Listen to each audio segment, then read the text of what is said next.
Hello everyone. तो आज के हम वीडियो में सैलरी इनकम का क्वेश्चन नंबर 13 कर रहे हैं। तो इस क्वेश्चन में भी आपके बहुत सारे टॉपिक जो हैं वो क्लियर हो जाएंगे और इसके साथ साथ मैं रूल्स भी बताती जाऊंगी, जो भी न्यू टॉपिक होगा उसका।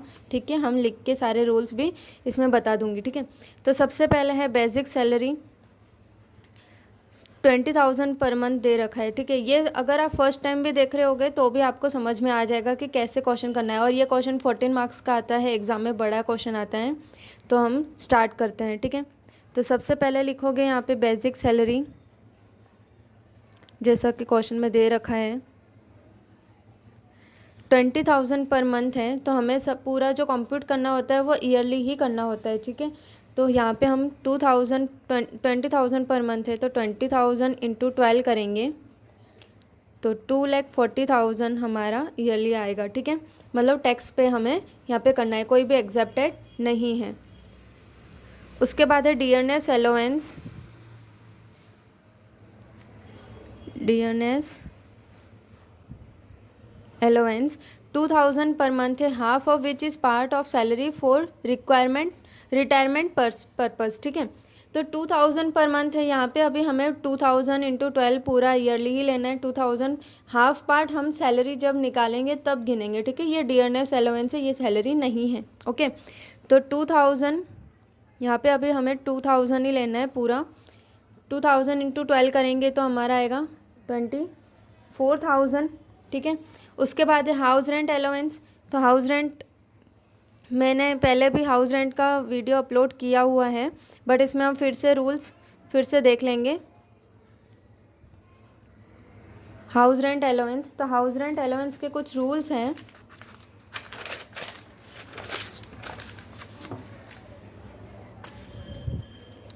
तो फर्स्ट है, सबसे पहला जो है द एक्चुअल रेंट रिसीव्ड। पहले हमें एक्चुअल रेंट रिसीव्ड लिखना रहेगा। उसके बाद सेकंड पॉइंट है एक्चुअल रेंट पेड।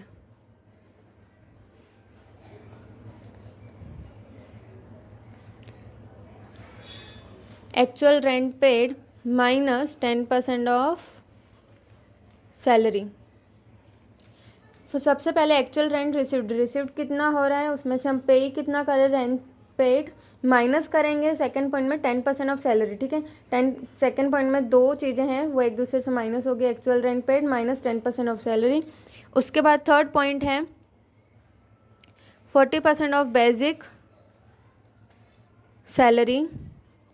या तो 40% करना है और या तो 50%। ठीक है, अब 40% कब करना है और 50% कब करना है, दोनों में से कोई एक ही परसेंट करना है। ठीक है, तो जब अगर 50% कब करोगे, ये 4 सिटीज़ होंगी, मुंबई, दिल्ली,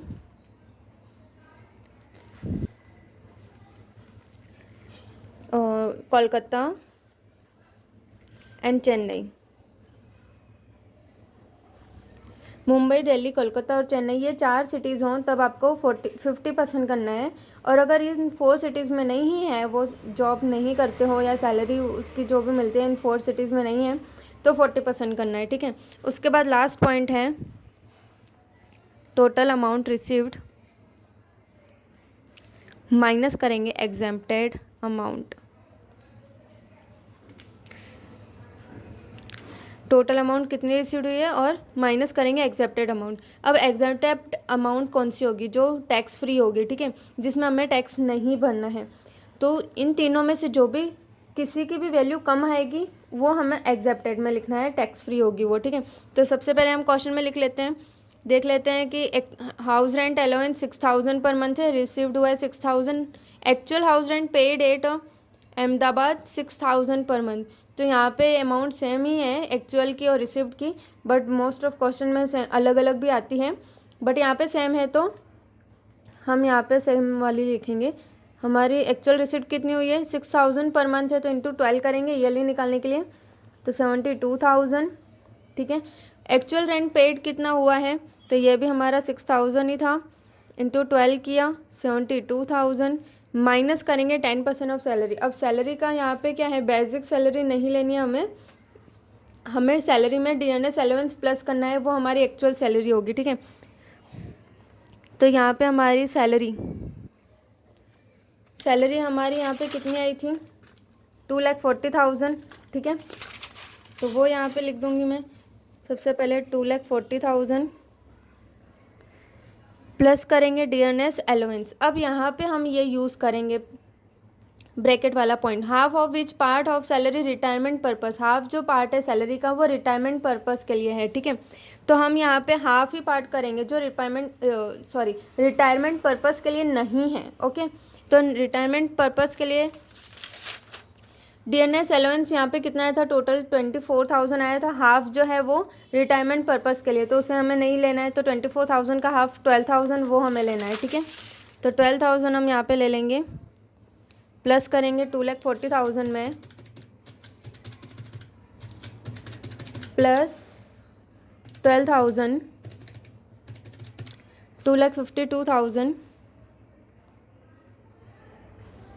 उसके बाद हमें इसका 10% करना है, जो कि हम यहाँ पे करेंगे 2,52,100 माइनस करेंगे 72,000 माइनस 2,52,100 तो 46,800। उसके बाद है 40% ऑफ बेसिक सैलरी या 50%, दोनों में से एक करना है। तो हमारा जो सिटी है वो कौन सी है, अहमदाबाद सिटी है, तो इन चारों से नहीं है, अलग है, तो 40% करेंगे, ठीक है। तो 2,52,000 का 40% करेंगे इंटू 40%, तो 2,52,000 इंटू 40%, तो ये हमारा आ जाएगा 1,00,800, ओके। अब इन तीनों में से जो, अब ये हमारी लास्ट पॉइंट है, अब इन तीनों में से जो छोटा है वो हमारा टैक्स फ्री हो जाएगा, ठीक है। तो हमारी टोटल अमाउंट रिसिप्ट कितनी थी, 72,000, तो हम वो यहाँ पे लिखेंगे 72,000 माइनस टैक्स फ्री कितना है, जो सबसे कम है ये वाला 46,800, तो ये हमने यहाँ पे लिखा। अब 72,000 में से माइनस करेंगे 46,800, तो 2,52,100 वो हमारा आ जाएगा एक्चुअल हाउस रेंट अलाउंस, ठीक है, जो कि हमें टैक्स भरना है। तो हम वो यहाँ पे लिख देंगे 2,52,100, ओके। उसके बाद है एजुकेशन अलाउंस।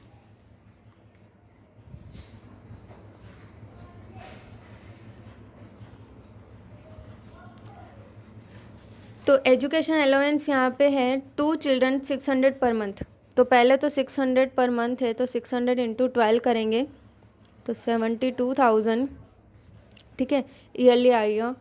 अब 2 चिल्ड्रन का है। अब एजुकेशन का रूल क्या होता है कि एक चाइल्ड को 100 रुपीज़ टैक्स फ्री है, ठीक है, पर मंथ का। तो यहाँ पे तो 2 चाइल्ड है और मैक्सिमम 2 चाइल्ड पर ही फ्री है। अगर 3 होंगे तो उसका पूरा कंप्लीट ही हमें टैक्स पे करना पड़ेगा, ठीक है। तो 2 चाइल्ड में फ्री है और यहाँ पे 2 ही चाइल्ड है, ठीक है। तो 2 इंटू 100 करेंगे तो 200 और 200 पर मंथ है, तो 200 इंटू 12, तो यहाँ पे आ जाएगा 2,400, तो वो हमारा एक्सेप्टेड होगा, माइनस होगा, ठीक है। तो 72,000 माइनस 2,400, तो हमारा आएगा यहाँ पे 72 नहीं आएगा, 600, 7,200 आएगा, ओके। 7,200 माइनस 2,400 तो 7,200 माइनस 2,400 तो आएगा 4,800, ओके। उसके बाद है 5th का ट्रांसपोर्ट अलाउंस। 1,000 पर मंथ है, तो यहाँ पे 1,000 इंटू 12 करेंगे, 12,000 आएगा, माइनस एक्सेप्टेड।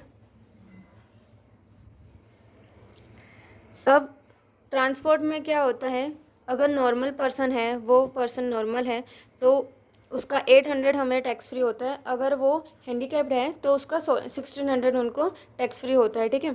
तो यहाँ पे तो हमें कोई पर्सन बताया नहीं है कि वो हैंडीकैप है या नहीं, तो हम यहाँ पे 800 के हिसाब से ही करेंगे। तो 800 इंटू 12 9,600, तो 12,000 में से 9,600 माइनस करोगे तो 2,400 हमें टैक्स पे करना रहेगा। उसके बाद है 6 hostel allowance. Hostel allowance 500 per month है, तो 500 इंटू 12 6000 पर मंथ और ईयरली। तो और हॉस्टल अलाउंस का क्या रूल है कि एक चाइल्ड का, एक बच्चे का 300 वो टैक्स फ्री करते हैं, ठीक है। तो यहाँ पे 1 ही चाइल्ड है, तो यहाँ पे 300 इंटू 12 कर देंगे, 3600 माइनस करोगे तो ये यहाँ पे भी 2400 आएगा। उसके बाद है 7 number, employers contribution to recognise provident fund 12.5%। तो एम्प्लॉयर्स कंट्रीब्यूशन 12.5% है, ठीक है। तो एग्जेम्प्टेड कितना होता है 12%, ठीक है। तो ये किसका होता है 252,000 सैलरी का होता है, ठीक है। आखिर वो कहाँ से कंट्रीब्यूट करेंगे, अपनी सैलरी में से, ठीक है।